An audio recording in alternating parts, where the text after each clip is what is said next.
What's up gamers, it's Gucci here, and today I'm bringing back a build that many of you have played in the past but hasn't seen much use in recent patches. Bladeblast with Bladefall, and this time as an occultist. Given the ascendancy, there's no surprise that its clear speed is absolutely top tier. The combination of Plaguebearer and Occultist Profane Bloom on a poison build is close to unbeatable if you're running maps without Beyond or Delirium.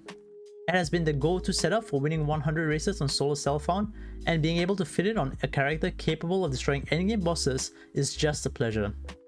Before I get into the specifics of the character, I would first like to give credit to a prolific build creator, Jung Roan, whose POB I used as a base initially to build this character, as well as X Say Bye Bye, a hardcore racer who shared his league start POB with me.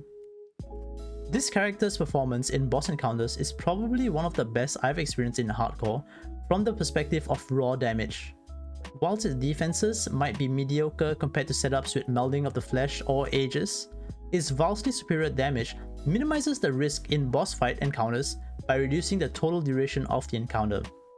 With the power spike in player defenses introduced in 3.16, this build is capable of surviving most mechanics in boss encounters other than things that you aren't supposed to tank, for example, the Searing Exarch's Incineration or a Shaper Slam on a crit or a high roll. Alright, first thing I'm going to do is I'm going to explain how this skill actually works. Now with Bladeblast, first you have to leave blades on the ground. Now the method we're doing it with is with Bladefall. See, Bladefall leaves the blades on the ground, and it's very important for you to take the mastery that has skill that leaves lingering blades have plus 10 to maximum lingering blades, as our Bladefall is actually hitting the cap with Cascade and Unleash. Now you leave the blades on the ground and then you blade blast the blades for a nice detonation over here. Let me demonstrate on a pack. You leave the blades, detonate. Leave the blades, detonate. That's how this build is played. Alright, now let's get into the character's actual gear. Level 99 Occultist, Hardcore Arch Nemesis. You know, this build has been a blast to play and I really love it. Now, Blade Blast, Awaken Deadly Ailments, Awaken Void Manip, Chance to Poison, Awaken Unbound, Divergent, Increased AoE. Now you can use either Divergent or Awaken. It's exactly the same. However, you just need to remember Awaken's quality, which gives area damage, I believe, doesn't really scale Blade Blast on a poison build. It scales the hit, but the hit, you know, it doesn't really do that much. Now, it's socketed in a chest with Determined Aura Effect and increased damage when a unique enemy is in your presence. I have Strength, Res, Suppression. Strength is really important in this build. As you can see, I have 155 Strength, and I have, which is like the bare minimum you need for level 20 Determination. And then for the prefixes, I used Eldritch, Exalt, and Null to hit the life. I Ashling Slam the percent life, and then I crafted Gravicius, which with Grace and Ghost Shrouds on the tree is a really good defensive layer, especially on hardcore. The gloves, I have Bladefall, kept at level 1 to minimize the mana cost because I'm not actually doing damage with Bladefall, right? Spellcast, Awaken Unleash, sorry. You can use regular Unleash, but the only reason I have this because I dropped this and it wasn't selling, so I'm like, might as well get some gain seal, like frequency, I guess. I don't even know what you call it. You know, the rate at which you gain seals. It's like a bit different, it's not that big of a deal. Spell Cascade kept at level 2 because when you get to level 3 it gets AoE and you do not want that. You want your Bladefall to be as tight as possible. And Anomalous Conch, which quality gives you less AoE. This is probably the most important alt quality gem you can get. If you were to buy one of these alt quality gems, I would buy this first. The gloves is just, you know, mana regen on the enchant, action speed, physical and skills on the implicits, and just more strength. Suppression, res, life, you know, move speed. Nothing special there. The helm has the Blade Blast enchant, which is also really important.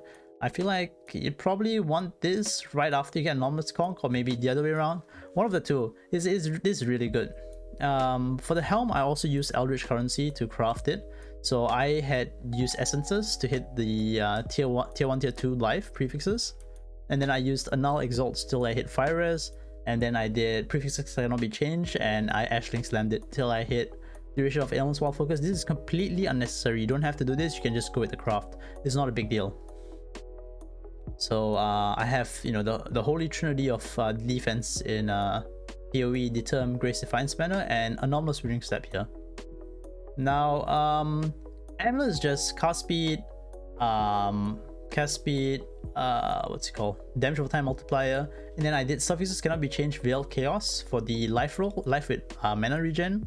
And then I Orc Chaos for the +1 Chaos, which gives +1 to Anomalous Withering Step and Plague Bearer.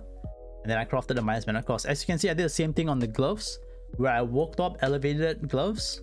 And then I did suffixes cannot be changed, Veiled Chaos to get the life mana regen, because mana sustain is a real pain on this build.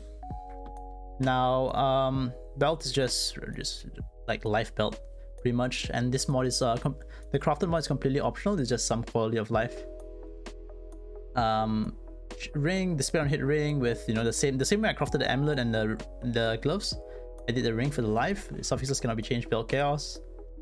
This one it's a bit noteworthy. The 18 life for each enemy hit by a spell. This is some quality of life similar to the belt craft.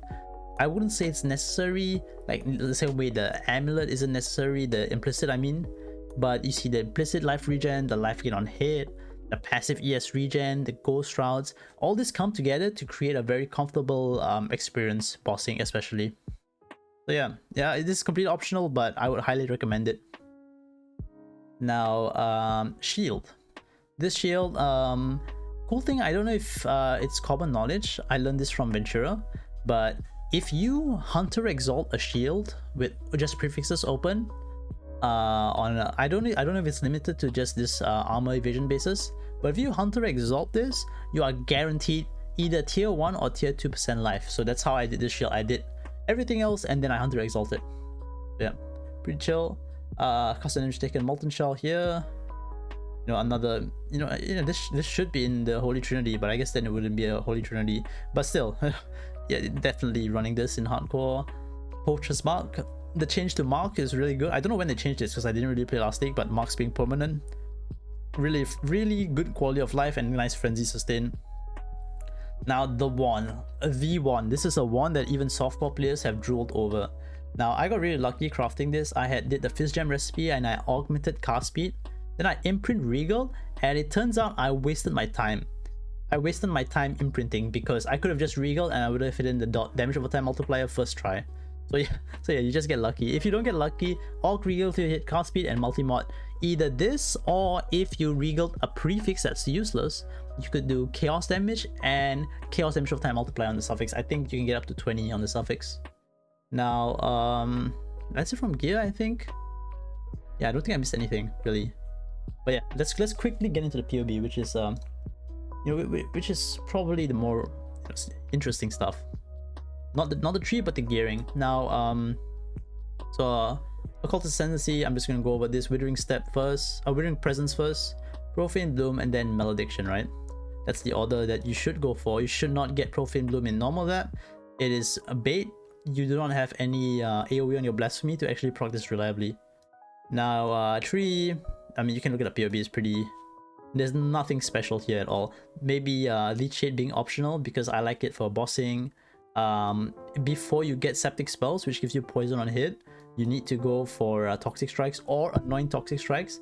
My Anoint is Corruption right now, which gives me increased effect of Wither. But yeah, that's about it.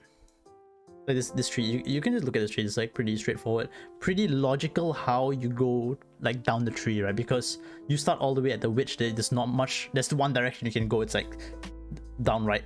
So yeah. Now gearing. Let's get to gearing. Now this might look like a small number, but I have focus not ticked. With focus ticked, it's kind of padding, so I don't like to have focus ticked because on this build, if you tick focus, right? With your calcs, your poison duration is 10 seconds, but how long does focus last? If you know the answer to that, you know why you shouldn't take focus. It is padding, and anyone doing it on poison build is like, unless they have like swift affliction or like a lot of faster damage dealing thingies, that's just bait. Now let's look at the configs real quick. Let me justify some of these configs. Frenzy charges from Poacher's Mark. Unholy Might is from Overwhelming Malice on the cluster. Yeah. Oh shit, I'm supposed to get this. What was this? Yeah, crit chance increased by suppression. There we go. So Overwhelming is here. So we have this as well, so that we actually have some amount of crit. Where's the config? pretty recently from that. Cast a spell recently, we're a caster. Buddha stacks 15 because Occultist and Withering Step. Cirrus, and I don't think I did anything else. I don't think this matters, by the way. Like, this doesn't matter. It doesn't change the damage, I think. But yeah. So onto the gearing. Now this is the interesting part. First thing I'd like to point out is, if you guys have noticed how I have plus 20 quality on a 1 and not 28, right? When you're playing this, it's very important to always go to your calcs and look at Bladefall radius. I'm gonna gain an extra radius on Bladefall, which I do not want if I get 1% increased AoE. That is why the 1 is kept at 20. Now you should always, like, if you're thinking about getting some AoE nodes on 3 or any stuff like that, always look at the calcs. Calcs is your best friend. Look at Bladefall, you look at Bladeblast. You know, you can see your next breakpoint. You see next breakpoint is 12%, but in 12% I'm probably gonna get 2 radius on Bladefall. Is that worth it? I don't know. You try it on and see how it feels. But then, you know, this is just to make sure that you're actually gaining something from the AoE or losing something. You know, just make sure you look at this carefully. So that's the AoE modifiers that I wanted to mention. Now, cluster jewels. So you have many options on this build. You can use a chaos cluster like this. The cluster I have is, I'm just going to show it here, is Master of Fundamentals, Belt Harden, and Fierce Assault. This is just really good hardcore cluster because it's a lot of defense and rest. But you know, this is not even better damage. So I'd probably just go with the Fizz cluster. It's so minimal damage increase that I would not bother. Now Grim Oath. Grim Oath is something that people like to value, but what I learned is they shouldn't be. Now, why is this? Now, I've been told that it's probably because of chance to poisons, flat chaos, as well as I have Force Shape on the tree, which is what, 10%? I have my wand, which is another 8, and then my shield, which is another 8. Now this kind of devalues what I gain from Grim Oath, and that's probably why the damage isn't as what's it called, impressive with Grim Oath. Now this is a cluster jewel you can go for in softcore if you're really rich, because Overwhelming has no tag, so I don't even know how you roll this. But you know, if you roll this, then go for it. It saves you a medium cluster. Right. Now yeah, that's just the cluster stuff. I feel like this build is, you could probably start off this build to make your currency. I believe the starter ones are cheap. In fact, I actually did some research, right? Some homework. So these are wands with just, what do I have? Damage over time multiplier and what's it called? Cast speed. And these ones are cheap. You just craft chaos damage on it and you're good to go. I'll include the link in links to these searches in the description, but starter one, pretty cheap. 1C you can get, okay, this is corrupted, but you know, the open prefix there, 1C. Might not be a cast speed implicit, doesn't really matter. Like Amulet. 1C on softcore too. You can craft, like, I would probably try to find one with resist and then craft the life, but you know, it's good to go. Despairing. It's pretty cheap. I'll include all these searches in the description, so you know, you don't have to search it yourself. But yeah, that's the build. I don't think I missed anything. I didn't really write a script, but I already did this recording once and then I realized I forgot to click record and my throat is killing me. So yeah, I don't think I missed anything. So I hope you enjoyed this build if you do play it as much as I do, because I love Bladeblast. It's like, it's been my favorite ability since the skill gem came out. It's just truly fun, and Occultist just brings it to that next level. You know, Assassin's explosions with obliteration are nice, but Occultist is just goddamn, you know. So yeah, I hope this was helpful in you starting out your character maybe. And yeah, I might include like early pre-cluster POBs in the POB I link in the description. Make sure to check it out, and yeah, I will see you boys another time.